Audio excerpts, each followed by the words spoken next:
Fala aí, pessoal. Então, hoje nós vamos falar sobre as chamadas propriedades coligativas, né? Que são, no total, nós temos 4 propriedades coligativas. Nós temos a ebullioscopia, nós temos a tonoscopia, crioscopia e a pressão osmótica. Porém, na aula de hoje, nós vamos apenas fazer uma introdução do que sejam essas propriedades coligativas e também fazer uma revisão de uns conteúdos que vão ser importantes para o prosseguimento do conteúdo.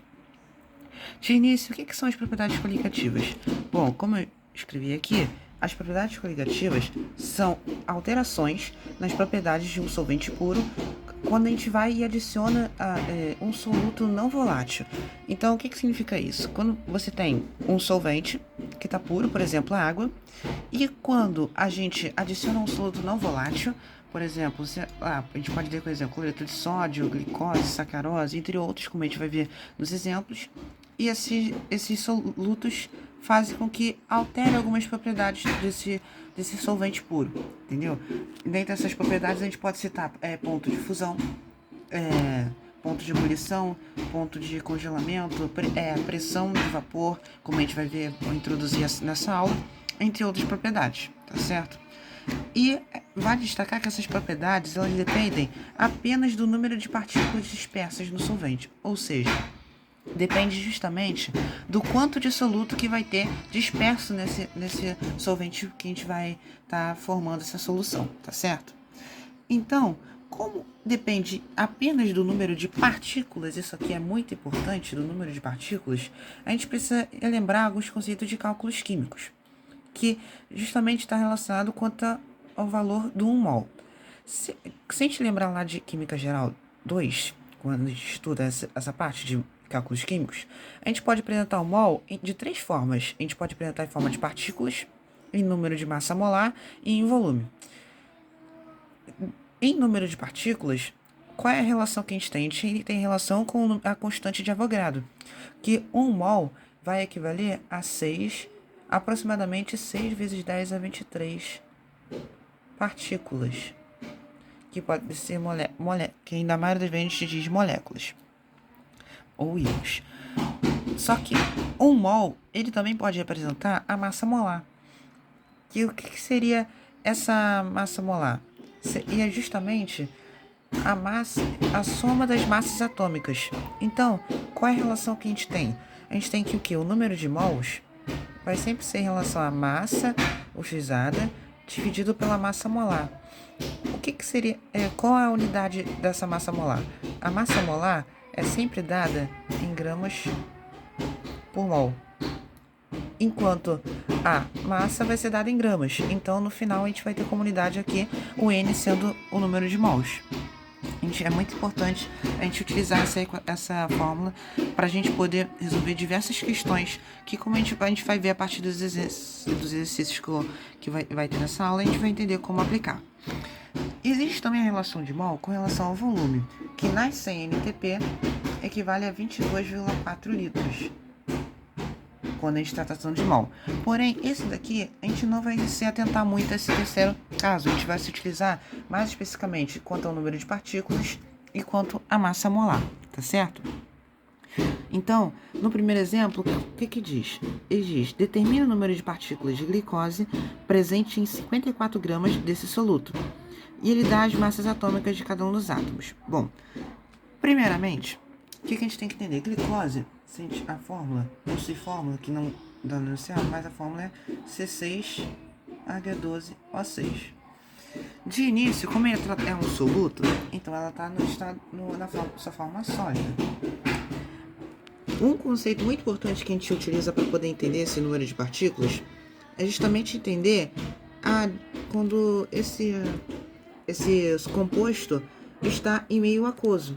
Então, por exemplo, quando ele entra em contato com o seu solvente, que vamos citar como exemplo a água, por ser meio aquoso, se a gente colocar ele em meio aquoso, que a gente representa assim, não vai haver, por ser um soluto molecular, a glicose ser formada apenas por ser um composto orgânico, ser formada apenas por ligações covalentes e moleculares, ela vai permanecer nossa fórmula de C6H12O6.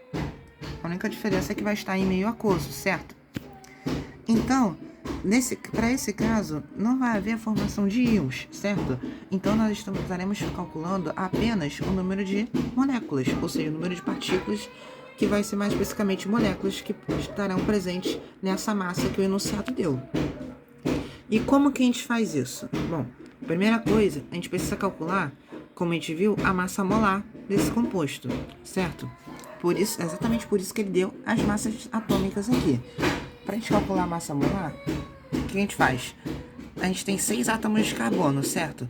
Então a gente vai pegar a massa atômica do carbono e vai multiplicar por 6, ou seja, 12 vezes 6, e vai somar com a mesma respectiva multiplicação dos demais, ou seja, hidrogênio tem massa atômica 1, então, e na fórmula tem 12, então a gente vai fazer 12 vezes 1.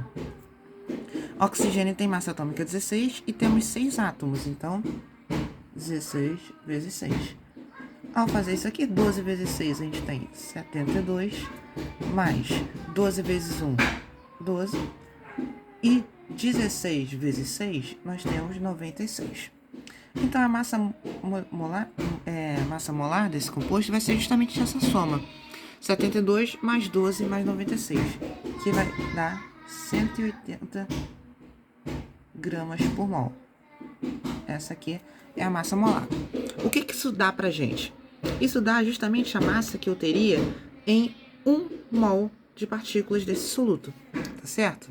E é justamente isso que a gente vai utilizar para poder saber o número de partículas, porque a gente não tem a relação de que 1 mol em número de partículas equivale a 6 vezes 10 vezes 3, então a gente vai precisar desse valor aqui. Qual é a relação que a gente tem? A gente sabe que a gente tem pela massa molar que 1 mol equivale a 180 gramas, tá certo? Foi o que a gente calculou aqui.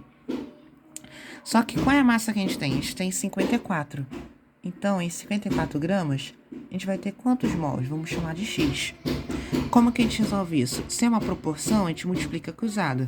Então, 54 vezes 1 vai dar 54, igual a 180x. Então, se a gente fazer essa proporção aqui, ou seja, vai ficar 54 dividido por 180, que vai dar essa divisão 0,3 mols. A gente achou o número de mols, o que a gente pode fazer? A gente sabe que 1 mol equivale a 6 vezes 10 a 23 partículas.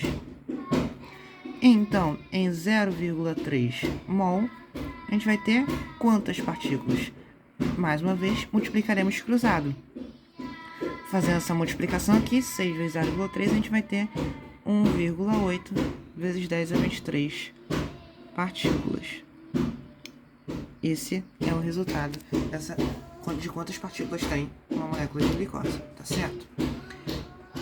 Esse é o procedimento como o soluto é molecular. Agora vamos fazer um exemplo com o soluto sendo um composto iônico. Calcule o número de íons presentes em 6 gramas de hidróxido de magnésio. Bom, hidróxido de magnésio, possui fórmula MgOH2, certo? Então, e é um composto iônico, como até por ser uma base, certo? Então, qual é o procedimento que a gente vai fazer? A gente vai, assim como na glicose, a gente colocou ela em meio aquoso, certo? A gente vai fazer a mesma coisa, vai fazer a dissociação iônica dessa base. Então, em meio aquoso, o que a gente vai ter? Por ser uma base, ela vai liberar íons Mg2+, e 2OH-, tá certo? Esse é o conceito de dissociação que a gente também aprende em química geral. Diante disso, o que a gente tem? Se a gente reparar, diferentemente de cima, onde a gente liberou apenas um composto, aqui a gente liberou íons, certo? A gente liberou íons de magnésio e a hidroxilo, tá certo? Então, qual é a função de a gente fazer essa dissociação? A gente calcular o número de íons que foi liberado. Quantos íons foram liberados? Se a gente reparar, a gente tem um magnésio mais 2 OH-. Então, no total, houve a liberação de 3 íons, certo? Isso também vai ser importante para a gente fazer o cálculo. Por quê? Se a gente tem 6 gramas de hidróxido de magnésio, primeiro vamos calcular a massa molecular dele. Para a gente ganhar tempo, eu já vou dar a massa molecular. O hidróxido de magnésio possui massa molecular igual a 58 gramas por mol. Então, em 1 mol, a gente vai ter 58 gramas, tá certo? Se a gente tem 1 grama e 58 gramas, a gente quer saber quanto que vai ter em 6 gramas, que é o que o enunciado diz. Então, multiplicando o cruzado, a gente vai ficar com 6 vezes 1, que dá 6, dividido por 58. Esse 6 dividido por 58 vai dar aproximadamente 0,103 mols, certo? Então, a gente tem 0,103 mols desse soluto. E a gente sabe que 1 mol, a gente tem 6 vezes 10 a 23. Só que, se a gente fosse utilizar, a gente seria partículas. Só que aqui, como trata-se de uma solução iônica, a gente está tratando de íons. Então, a gente tem 6 vezes 10 a 23 íons. Só que é apenas 6 vezes 10 a 23? Não. Por quê? Porque seria 6 vezes 10 a 23 íons se a gente estivesse liberando apenas um composto, como foi aqui em cima. A gente liberou apenas um. Aqui, a gente está liberando 3 íons. Então, a gente precisa, antes de efetuar a multiplicação, multiplicar esse valor por 3, tá certo? Então, esse 3 é proveniente da quantidade de íons. Então, se 1 mol vai ter essa quantidade, a gente quer saber quanto que vai ter em 0,103 mol. Então, basta a gente fazer a multiplicação cruzada. Isso 3 vezes 6, isso aqui vai dar 18, tá certo? Então, a gente tem 18 vezes 10 a 23 vezes 0,103.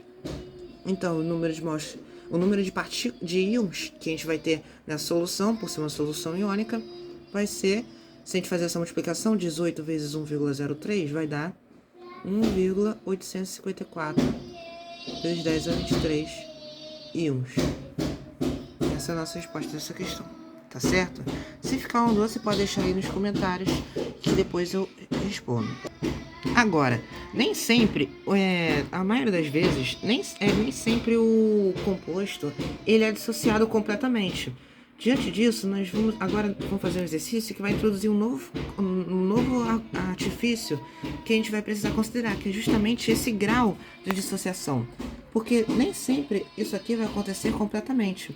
Vai ter um grau de dissociação em que isso vai acontecer, ou seja, não vai ser todo hidróxido de magnésio que vai se decompor, que vai se dissociar nessas duas formas aqui iônicas aqui, de cátion e ânion. Entende? Então, vamos fazer um exercício agora, número 3, que vai envolver justamente isso. Ó, calcule o número de partículas dissolvidas em 1 litro de solução, 1 mol por litro, de sulfato de alumínio, adotando-se seu grau de dissociação igual a 60%. Então, ó, se você reparar, ele já falou que a gente está tratando de 1 mol por litro. E a gente tem justamente 1 litro de solução. Então, nós não precisamos se preocupar de início em calcular quantos mols, como a gente fez nessas duas outras questões, quantos mols que vai ter em cada uma. E nessa solução aqui. Então, a gente já sabe que a gente tem a gente tem 1 mol. Tá certo? Só que ele diz que 1 mol de sulfato de alumínio. Sulfato de alumínio, a gente tem a fórmula Al2SO4 3. E ele diz que ele tem um grau de dissociação de 60%. Então, esse daqui dissociado, ou seja, em meio aquoso, vai ficar... Nós teremos 2Al3+, além de 3 SO4 sulfato 2-. SO4 2-, tá certo? E ele diz que esse tem grau de 60% de dissociação. Então, o que a gente tem para fazer nesse tipo de questão? A gente sabe que 1 mol, se a gente tem 1 mol, a gente vai ter 6 vezes 10 a 23 partículas. Só que como a gente está tratando de uma solução iônica, que é um sal, a gente vai ter que considerar quantos íons é liberado. Então, quantos íons é liberado aqui? A gente tem 2 mais 3. Então, a gente tem um total, a gente representa com a letra Q, de 5 íons liberados. Então, em 1 mol nós vamos ter 6 vezes 10 a 23 íons, só que vezes 5, porque nós temos 5 íons liberados, tá certo? E a gente quer saber, e esse valor de 5 vezes 6 vezes 10 a 23 íons seriam se a gente tivesse um grau de dissociação de 100%, tá certo? Então, vou colocar mais aqui embaixo. 5 vezes 6, já vou colocar 30. 5 vezes 6 vai dar 30. 30 vezes 10 é 23. Vai equivaler a um grau de dissociação de 100%. Vou colocar aqui o alfa, que é o grau de dissociação, e número de íons. Então, 5 vezes 6 vai dar 30. 30 vezes 10 é 23 vai equivaler a um grau de dissociação de 100%. Se fosse 60%, nós teríamos quantos íons presentes? Basta a gente fazer essa multiplicação. Se a gente fazer essa multiplicação, nós vamos encontrar um valor, ou seja, vai ficar 30 vezes 60 dividido por 100. Então, isso aqui no final, se você fazer a multiplicação cruzada, você vai achar o quê? 18 vezes 10 é 23 íons. Só que, se você reparar, 18, quando a gente trabalha com notação científica, o número que está multiplicando a potência de 10, ele tem que ser maior do que 1 e menor do que 10. Só que 18 é maior que 10, então a gente vai ter que fazer uma arrumação nesse número. Pois senão, o professor pode descontar pontuação com relação a isso. Então, se a gente não observar, não tem nenhuma vírgula. Se não tem nenhuma vírgula, a gente considera como que a vírgula está no final do número. Para o número ficar entre 1 e 10, basta a gente andar com a vírgula uma casa para a esquerda, que a gente vai ficar 1,8. Só que, se a gente anda com a vírgula para a esquerda, o que a gente tem que fazer? A gente tem que somar 1 no expoente da potência de 10. Então, em vez de ser 1,8 vezes 10 a 23, vai ficar 1,8 vezes 10 a 24 íons. Essa é a nossa resposta nessa questão. Tá certo? Agora, vamos fazer mais uma questão para fixar esse tipo de cálculo com grau de dissociação. Considere uma solução que contém 7,35 gramas de ácido sulfúrico em água. Sabendo que o grau de ionização do referido ácido é de 90%, calcule o número de partículas dispersas nessa solução. Então, agora a gente está tratando de um ácido. Ácidos não sofrem dissociação, ácidos sofrem ionização, porque eles são formados por ligações ligações covalentes que, quando faz a ionização, é justamente a formação de íons. Então, vamos equacionar essa reação. Ácido sulfúrico é o famoso H2SO4. Em água, a gente vai ter o quê? Liberação de 2 íons H+, além de SO4, 2-. Ou seja, a gente tem 2 mais 1, a original é 1, a gente tem 3 íons formados. Se tem 3 íons formados, agora qual é o passo que a gente vai fazer? Vamos calcular justamente a massa molecular do ácido sulfúrico. Não vamos calcular, já vou deixar aqui para o vídeo não ficar muito grande. A massa molecular do ácido sulfúrico é de 98 gramas por mol. Então, se a gente tem em 1 mol, a gente tem 98 gramas, certo? Em 7,35 gramas, que é a massa que o enunciado dá, a gente vai ter quantos mols? Então, se a gente fazendo essa multiplicação, 7,35 vezes 1 dá 7,35, dividido por 98, a gente vai ter 0,075 mols. Tá, 0,075 mols. Então, o que a gente tem? A gente tem aqui 1 mol, a gente vai ter o quê? 6 vezes 10 a 23 partículas.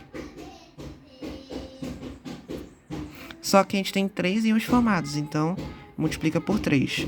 3 vezes 6, 18. Vai dar 18 vezes 10 a 23. Só que a gente não tem 1 mol, a gente tem 0,075 mols. Isso vai equivaler a número X de partículas. Fazendo essa multiplicação, 18 vezes 0,075, isso vai dar 1,75 vezes 10 a 23. 1,75 não, 1,35 vezes 10 a 23 partículas. Tô fazendo o cálculo lá para o vídeo não ficar muito grande, mas depois você pode conferir os cálculos e para confirmar os valores que eu tô colocando aqui, tá? Ok? Então, 1,75 vezes 10 a 23, a gente teria se o grau de ionização fosse 100%. como o grau é de 90%, a gente vai ter quantas partículas? Então, 1,75 vezes 10 a 3 vezes 90, dividido por 100. Fazendo esse cálculo, você vai encontrar o valor de 1,215 vezes 10 a 23 partículas. Tá certo? Esse é a nossa resposta final. Então, só para encerrar esse vídeo, já adiantando um assunto que a gente vai falar na próxima aula, é o conceito de pressão máxima de vapor. A pressão máxima de vapor corresponde à volatilidade de um líquido, tá certo? Então, volatilidade, ou seja, quanto mais fácil você consegue passar ele do estado líquido para o estado gasoso, certo? Então, quanto maior a pressão de vapor de um líquido, maior será seu ponto de ebulição. Ou seja, se ele tem maior pressão de vapor, maior o ponto de ebulição. O que isso vai significar? Que isso está diretamente relacionado com as interações intermoleculares que cada líquido vai fazer. Ou seja, quanto mais forte for a interação intermolecular do líquido, maior será a sua pressão de vapor. Por quê? Se a interação intermolecular é muito forte, é mais difícil de você quebrar a ligação desse composto. Então, mais difícil vai ser você mudar o estado físico de tal composto, como por exemplo, tem aqui água e o éter dietílico. A água possui ponto de ebulição de 100 graus Celsius, enquanto o éter, o ponto de ebulição é 34,6 graus Celsius. Por que essas respectivas temperaturas de ebulição? Porque a água ela é composta, como todo mundo sabe, de ligações de hidrogênio, de interações de ligações de hidrogênio. Já o éter dietílico, que tem essa ligação, um oxigênio ligado a dois grupos etil, ele é formado por interação do tipo de polo induzido, justamente pela essa simetria aqui ao redor do oxigênio. Então, isso é mais fácil você passar para o estado gasoso o éter dietílico do que a água. Então, isso faz com que o ponto de ebulição da água seja muito maior do que a desse éter. Se o ponto de ebulição da água é maior, significa que a água também vai ter uma maior pressão de vapor. A gente pode perguntar assim, ele vai ter uma maior pressão de vapor. Então, justamente pelo seu alto ponto de ebulição em comparação com o éter dietílico, tá certo? Bom, essa foi a nossa introdução. Na próxima aula nós vamos começar a falar dessas propriedades coligativas em específico, mais especificamente a tonoscopia, que vai estudar justamente essa variação de pressão quando a gente adiciona um solvente puro. Se ficou alguma dúvida, pode deixar nos comentários que depois eu posso responder a vocês, tirando a dúvida de vocês. Até a próxima!